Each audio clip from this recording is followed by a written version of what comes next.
एक बड़ा लोभी आदमी था। उसका नाम गोपाल था।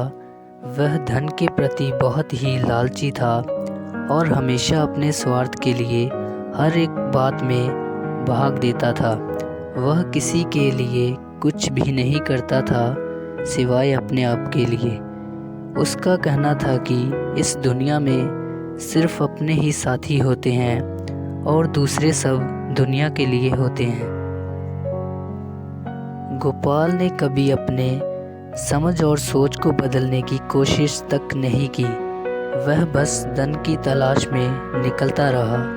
दिन रात वह सोचता कि शायद अगले दिन उसका बदलाव आ जाएगा, पर वह कभी नहीं समझा कि धन से ही उसकी संतुष्टि कब तक होगी। एक दिन गोपाल को एक जादूगर मिला। वह जादूगर उसको एक चमत्कारी चाबी दे रहा था, जिसे जर्मन क्षेत्र के चिड़ियाघर के वृत्त को खोलने के लिए बनाया गया था। जादूगर ने गोपाल से कहा कि यदि वह चाबी का इस्तेमाल अच्छे इरादों के लिए करेगा तो वह उसका जीवन संपूर्ण तरह से बदल देगी। गोपाल ने चाबी को पकड़ लिया और अपना सपना साकार करने का सोच लिया। उसने सोचा कि इस चाबी से वह सारी दुनिया के धन को अपने पास ला सकता है।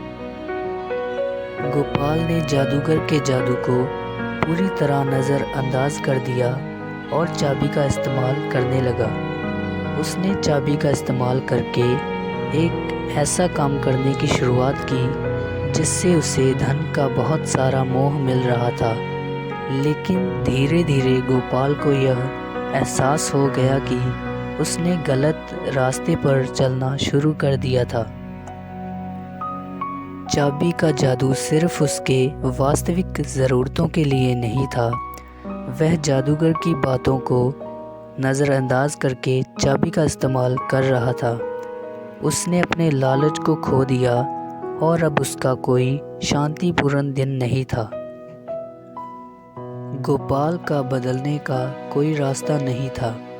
जादूगर से मिली हुई चाबी सिर्फ उसके लालच को और बढ़ा रही थी। जब उसने खुद को धन में डूबा पाया तो वह अपनी गलती समझ गया।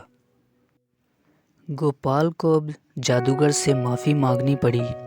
उसने चाबी को वापस कर दिया और जादूगर से माफ़ी मांगी कि वह अब से पूरी मेहनत करके अपने आप को और दुनिया को सबक सिखाएगा। गोपाल ने अब से अपने आप को सुधारने के लिए कठिन मेहनत करनी शुरू की। उसने समझा कि धन से भरपूर जीवन बस एक भ्रम होता है और वास्तविक सुख कुछ और होता है। गोपाल ने अब से धन की बजाय समाज सेवा और दूसरों की मदद के लिए अपना समय देना शुरू किया। उसने अपनी गलती से सीख ली और दूसरों की खुशियों में अपनी खुशियाँ ढूंढने की कोशिश करनी शुरू की। गोपाल के जीवन में एक नई रोशनी आ गई। उसने धन के प्रति अपना लालच छोड़ दिया और समाज के लिए काम करने की शुरुआत कर दी। वह दूसरों के साथ साझा करने का महत्व समझ गया और उसने अपने जीवन को एक सच्चे और सुख की तरफ बदल दिया। इस कहानी से हम सीख सकते हैं कि लालच से भरपूर जीवन बस एक भ्रम होता है और दूसरों की मदद करने में ही हमारी खुशियाँ होती हैं। गोपाल ने अपनी गलती को समझा और उसने सीख कर अपने जीवन को सच्चे सुख की दिशा में बदल दिया।